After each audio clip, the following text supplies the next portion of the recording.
Bapak Ibu yang saya hormati, COVID-19 ini telah berlangsung selama 3 bulan. Lalu bagaimana langkah yang harus dilakukan oleh pemerintah dalam hal ini Pemda Kabupaten Magelang dalam penanganan COVID-19? Yang pertama adalah melakukan pemetaan pada daerah-daerah yang terpapar COVID-19, juga melakukan koordinasi dengan Badan Penanggulangan Bencana Nasional, juga dengan instansi di bawahnya yaitu kecamatan maupun kelurahan. Kemudian yang berikutnya, bagaimana upaya yang harus dilakukan oleh masyarakat?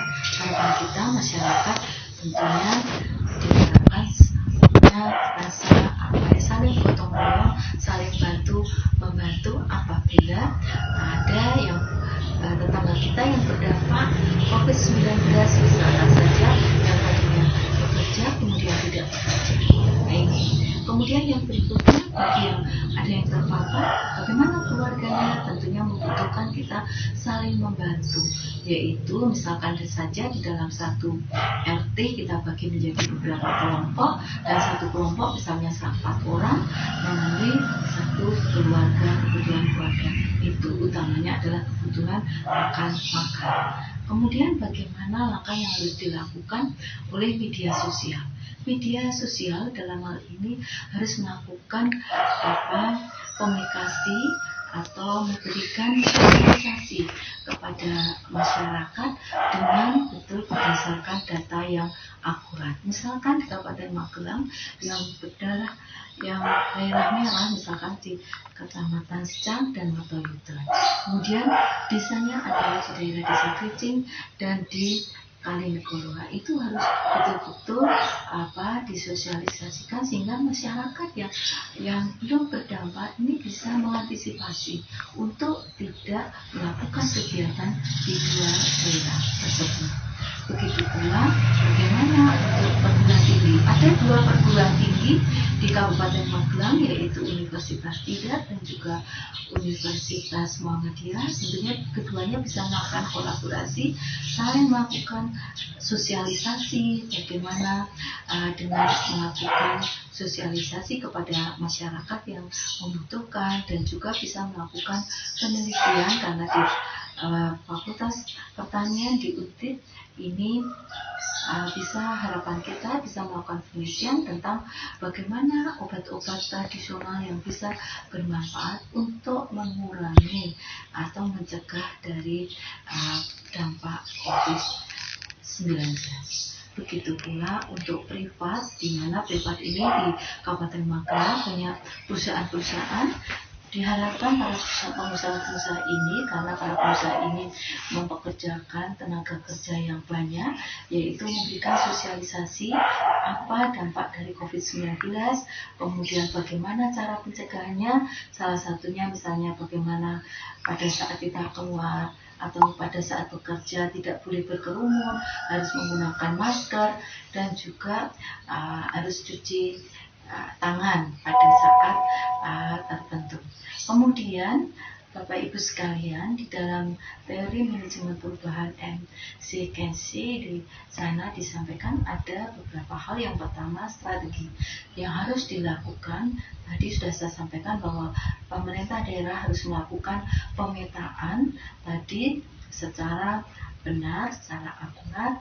Tentunya bisa bekerja sama dengan beberapa instansi, misalnya dengan TPS dan sebagainya, kepada dari kecamatan dan juga dari desa, sehingga data yang di pemetaan daerah hijau, daerah kuning, daerahnya itu betul-betul data itu akurat. Yang kedua, tentunya adalah ada struktural. Struktural di sini pemerintah daerah bisa melakukan koordinasi dengan Badan Penanggulangan Bencana Nasional. Badan Penanggulangan Bencana Nasional ini diharapkan nanti bisa memberikan bantuan ya kepada pemerintah Kabupaten Magelang, utamanya misalkan saja untuk mengurangi dari adanya dampak COVID-19, misalkan saja pemberian masker, kemudian baju-baju untuk para perawat, baju kesehatan untuk para perawat, kemudian juga para dokter, obat dan sebagainya. Kemudian juga ada sistem, jadi prosedur itu harus apa yang harus dilakukan. Misalkan saja apabila satu keluarga ada yang mengalami COVID, bagaimana prosedurnya? Harus menghubungi puskesmas tempat, dari RT, RW, kelurahan menghubungi puskesmas, kemudian didampingi oleh pihak kepolisian, kemudian dibawa ke rumah sakit rujukan. Nah, ini pun juga harus perlu disosialisasikan kepada masyarakat. Kemudian yang berikutnya adalah share value, yaitu bagaimana kita share value atau memberikan informasi secara akurat tadi, yaitu data yang berdampak misalkan COVID atau yang mengalami terpapar COVID daerah mana, misalnya daerah di Magelang, di daerah Kabupaten Kecamatan Mertoyudan, misalnya di daerah Kalinegoro, ya betul di daerah itu diumumkan sehingga masyarakat sekitar yang akan melewati daerah itu bisa mengantisipasinya, tidak akan lewat daerah itu, bisa lewat di daerah lain. Begitu pula untuk berikutnya yaitu skill yaitu keterampilan, bagaimana pemerintah daerah, kecamatan, kemudian dari desa, dari perbukuan mengumpulkan para pengrajin, misalnya penjahit, yaitu bekerja sama dengan puskesmas memberikan contoh bagaimana membuat masker yang bagus ya. Ini sudah terjadi di Desa Bejaran Salaman, di mana di dalam menjahit membuat masker ini sudah diarahkan dari tenaga medis atau perawat, dan ini ternyata bahwa masker yang digunakan bisa juga digunakan atau dibutuhkan oleh puskesmas selain untuk masyarakat sekitarnya. Dan yang terakhir adalah pola.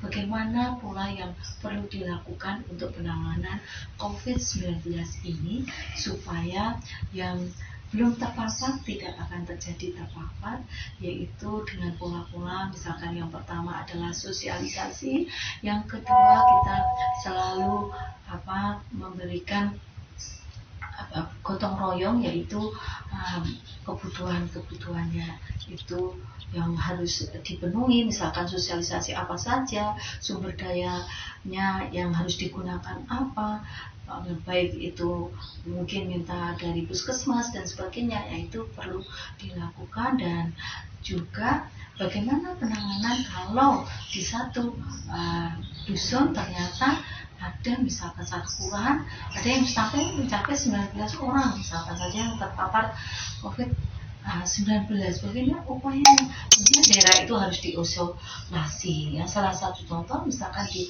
Yogyakarta, di daerah Kauman, meskipun tidak ada yang terpapar COVID-19, tapi daerah itu ada isolasi sebelum new normal, dilakukan isolasi, masyarakat luar tidak boleh masuk, kemudian Sultan memberi bantuan yaitu makan 2 kali, dan kadang memberikan bantuan berupa bahan pokok dan juga sayur-sayuran. Nah, ini bisa dicontoh bagi daerah-daerah lain, misalnya Kabupaten Magelang dengan bantuan yang di mana bantuan-bantuan itu seperti apa yang terjadi di daerah Bejaran, itu dapat bantuan dari Pemda, dalam hal ini dari sosial, yaitu berupa ada yang dapat bantuan beras, buah-buahan, sembako maupun uang sebesar 600.000.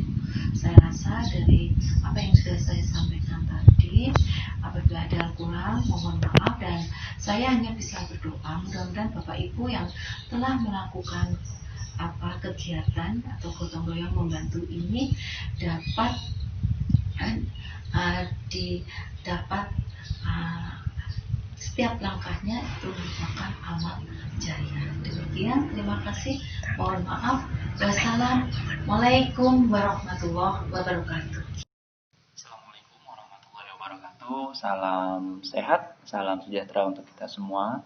Bapak Ibu yang saya hormati, puji syukur kita panjatkan kehadirat Allah Subhanahu wa taala karena pada hari ini kita masih bisa diberikan kesehatan untuk bersama-sama mengkaji persoalan Covid yang ada di Indonesia, khususnya di Provinsi Banten.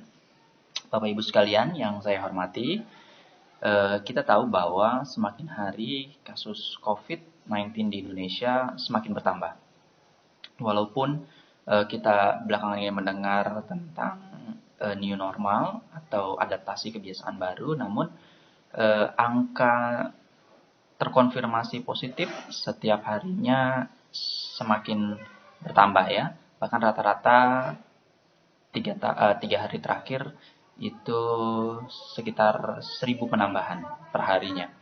Nah, sesuai data dari Gugus Tugas Nasional Percepatan Penanganan COVID di Indonesia bahwa kasus COVID di Indonesia yang terkonfirmasi positif per tanggal 27 Juni tahun 2020 itu mencapai 52.812 kasus. Ini bertambah 1.000 dari hari sebelumnya. Kemudian yang sembuh per hari ini sebanyak 21.909 pasien yang sembuh ya. Kemudian yang meninggal itu sebanyak 2.720 pasien yang meninggal. Nah, ini menjadi perhatian penting bagi seluruh aspek ya, seluruh lapisan yang ada di negeri ini untuk menangani, untuk memikirkan bagaimana cara menangani atau upaya apa yang sekiranya paling tepat untuk menangani kasus COVID-19 yang ada di Indonesia. Segala upaya telah dilakukan ya, dan salah satunya oleh pemerintah pusat yang telah melakukan berbagai upaya yang kita kenal dengan 3 bidang utama dari penanganan kasus COVID-19 di Indonesia. Bidang yang pertama yang dilakukan oleh pemerintah pusat itu diantaranya adalah dalam bidang kesehatan. Nah, penanganan bidang kesehatan ini terbagi banyak sekali ya. Ada beberapa diantaranya yaitu pemberian insentif kepada tenaga medis, kemudian pembelian peralatan-peralatan cek seperti rapid test dan swab dan lain sebagainya, kemudian peralatan medis lainnya seperti ABD, masker dan lain sebagainya untuk penunjang penanganan kasus COVID di Indonesia. Kemudian yang kedua adalah bidang jaring pengamanan sosial ya, karena 3 bulan terakhir ini banyak penduduk Indonesia ya atau bahkan di dunia yang tidak memiliki pekerjaan, bahkan tidak memiliki pendapatan sama sekali, itu membutuhkan bantuan-bantuan sosial. Nah, pemerintah hadir di dalamnya. Pemerintah dalam bidang jaring pengaman sosial ini memberikan banyak sekali bantuannya, diantaranya PKH, program keluarga harapan, BLT prakerja, subsidi listrik, ya, dan lain sebagainya. Nah, kemudian yang dilakukan oleh pemerintah Indonesia selanjutnya adalah dalam bidang stimulus ekonomi. Nah, khususnya pada saat ini, pada masa transisi kepada new normal, jadi ada beberapa stimulus ekonomi yang diberikan oleh pemerintah. Ya, diantaranya adalah pemberian insentif kepada dunia usaha, kemudian modal kerja bagi UMKM yang tadinya tidak memiliki penghasilan kemudian distimulus sehingga memiliki penghasilan dan awalnya diberikan modal kerja agar usahanya bisa berjalan kembali. Bapak Ibu sekalian yang saya hormati, kemudian kita masuk karena ini pembahasan tentang penanganan COVID di berbagai daerah. Kali ini saya mengambil sampel atau mengambil lokus di Provinsi Banten. Nah, konteks Banten sendiri adalah provinsi yang memang tidak terlalu banyak dan juga tidak terlalu sedikit. Karena dia perbatasan dengan ibu kota DKI Jakarta, maka ini menjadi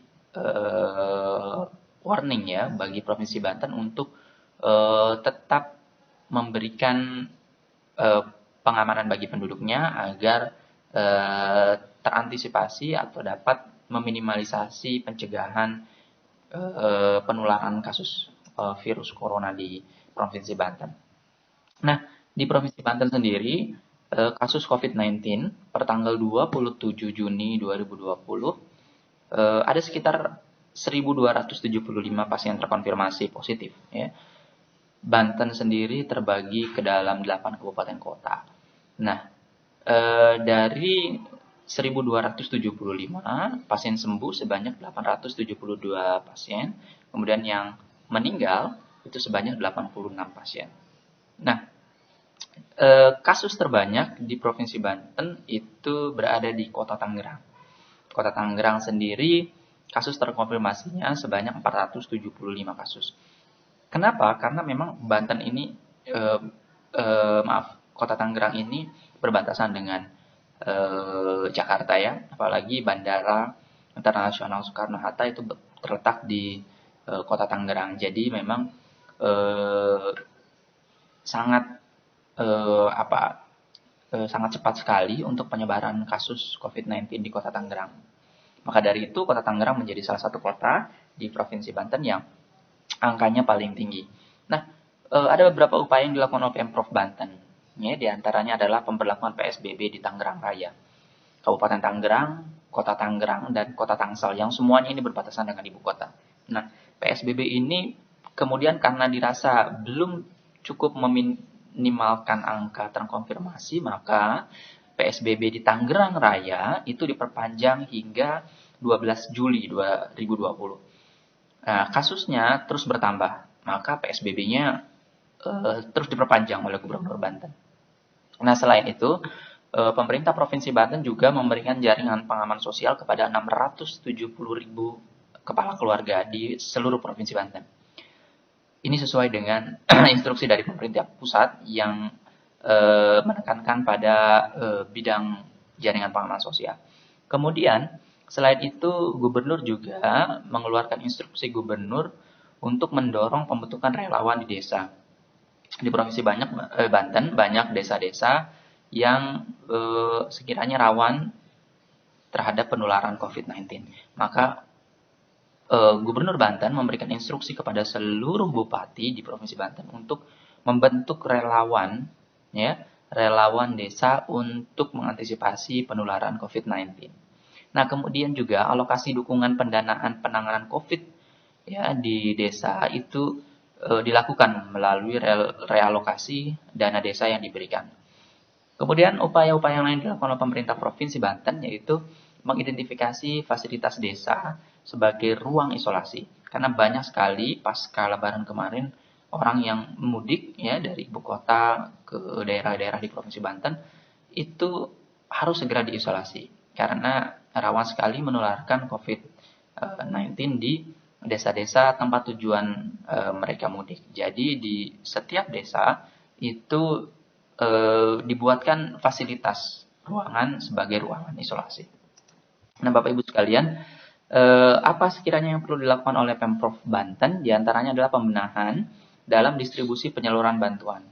Ya, karena apa? Berdasarkan data, itu 90% aduan masyarakat Banten adalah terkait penyaluran bantuan. Ya, Ombudsman sendiri menilai penyaluran dan prosedur persyaratan masyarakat untuk menerima berbagai bantuan masih belum jelas, ya, dan membuat bingung masyarakat. Nah, angka aduan terkait dengan penyaluran bantuan COVID-19 pada masyarakat ini paling tertinggi di Banten ini secara nasional. Ya, kemudian apalagi yang kira-kira yang perlu dilakukan?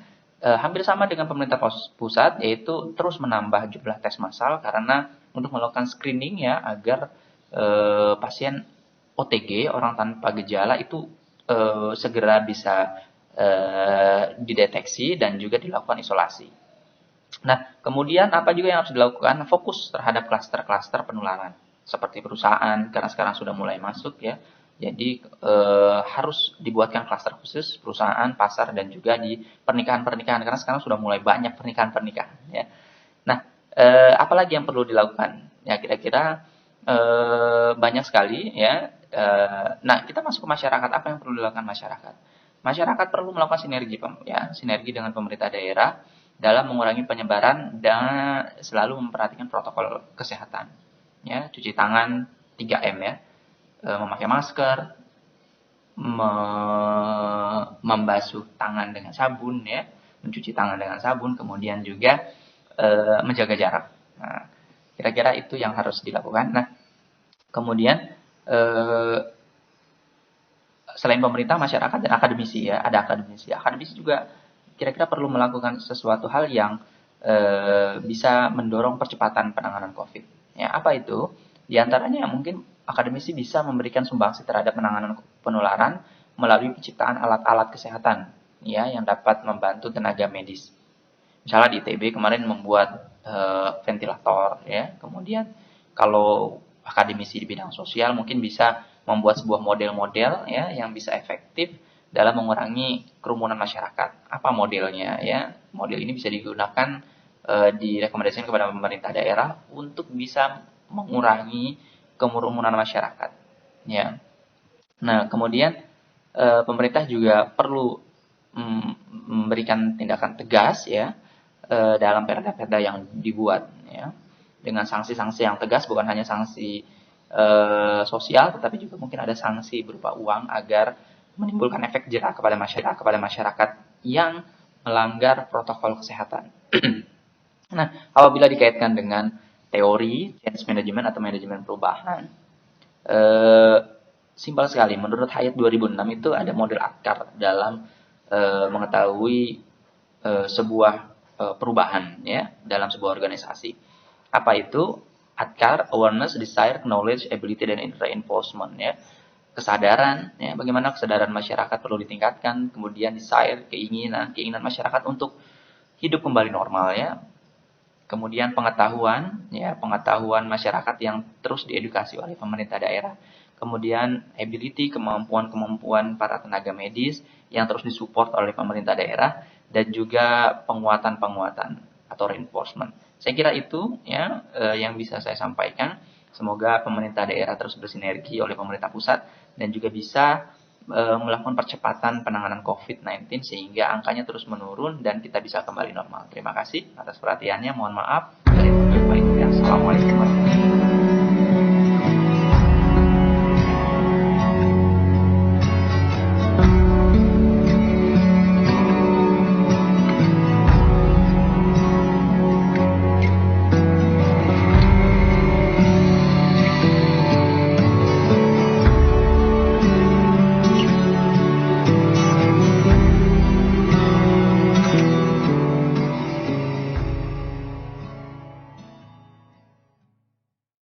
Assalamualaikum warahmatullahi wabarakatuh. Yang terhormat Ibu Dr. Tri Yuningsi MSI selaku pengampu mata kuliah Manajemen Perubahan. Terima kasih atas kesempatannya kepada kami, Rosalita Agustini dari Doktoral Administrasi Publik FISIP Undip NIM 1402011 9510004 mengenai pertanyaan penanganan COVID di daerah kami di Kota Pangkal Pinang khususnya dan Kepulauan Bangka Belitung pada umumnya. Di kota kami sudah memasuki zona hijau di mana 0 orang yang terkena positif COVID-19. Untuk orang-orang yang terkena tanpa gejala atau disebut dengan OTG, pemerintah Kota Pangkal Pinang pada khususnya dan Pemprov Kepulauan Bangka Belitung pada umumnya mengkarantina mereka di Wisma LPMP di Kepulauan Provinsi Bangka Belitung. Kemudian untuk orang-orang yang ada gejala itu dikarantina di Rumah Sakit Umum Daerah Provinsi Kepulauan Bangka Belitung. Di sini kami menggunakan teori Lewis di mana Pemda Kota Pangkal Pinang dan Pemprov Kepulauan Bangka Belitung bekerja sama serta Pemkab Kabupaten baik itu Bangka Barat, Bangka Tengah, dan Bangka Selatan bekerja sama sehingga mencair untuk menangani kasus COVID-19 ini. Karena yang terdampak itu tidak hanya dari segi kesehatan, juga dari segi ekonomi, kemudian juga dari segi pendidikan. Masyarakat serta Pemda dan juga serta Pemprov bekerja sama sehingga menjadikan Kota Pangkal Pinang serta Kepulauan Bangka Belitung pada umumnya zona hijau atau 0 positif COVID-19. Kemudian untuk yang tadinya setelah menjadi zona hijau pernah sempat menjadi zona merah, adanya 2 orang yang meninggal dan beberapa yang terkena tanpa gejala. Orang-orang tanpa gejala tersebut kemudian dikarantina di Wisma LPMP, kemudian diberikan olahraga, kemudian diberikan penyuluhan dan juga vitamin oleh Pemprov serta Pemkot Kota Pangkal Pinang, sehingga mereka berangsur-angsur sembuh dalam menjalani penyakit itu karena imun harus meningkat. Kemudian untuk masyarakat yang tidak mengerti atau belum memahami COVID-19 itu, Pemda dan Pemkot memberikan sosialisasi baik itu di Instagram, kemudian di Facebook, ya media-media sosial, kemudian adanya TV-TV yang bisa dilihat secara langsung di traffic light, sehingga penanganan itu bisa terlihat secara langsung dan mereka meniru.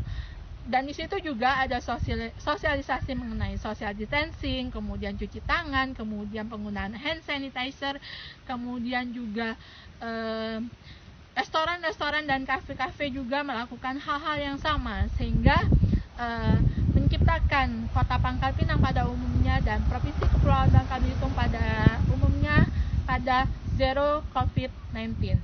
Kemudian di masa new normal ini sama masyarakat dan juga Pemda serta Pemkot juga Pemkat dan Kepulauan Bangka Belitung mereka mencair bekerja sama sehingga bisa buka kafe, kemudian restoran bisa buka tapi tetap menerapkan protokol kesehatan social distancing.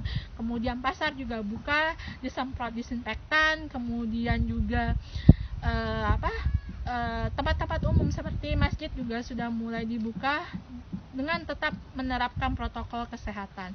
Tempat-tempat cuci tangan itu berada di tempat-tempat umum seperti di masjid besar Kota Pangkal Pinang, kemudian juga taman-taman di Kota Pangkal Pinang kita bisa mendapatkan tempat-tempat cuci tangan. Kemudian untuk malam hari adanya pembatasan kegiatan masyarakat yang bisa berada sampai di jam 8 saja tempat-tempat nongkrong baik itu anak muda, karena wali kota kita kemudian Bapak Gubernur kita menyarankan agar tidak dibukanya sampai malam untuk memberhentikan penularan COVID-19 ini. Demikian Ibu yang bisa kami sampaikan dari Kepulauan Bangka Belitung. Terima kasih atas pertanyaannya. Mudah-mudahan apa yang kami sampaikan dapat membantu dalam menjawab pertanyaan ini. Wassalamualaikum warahmatullahi wabarakatuh.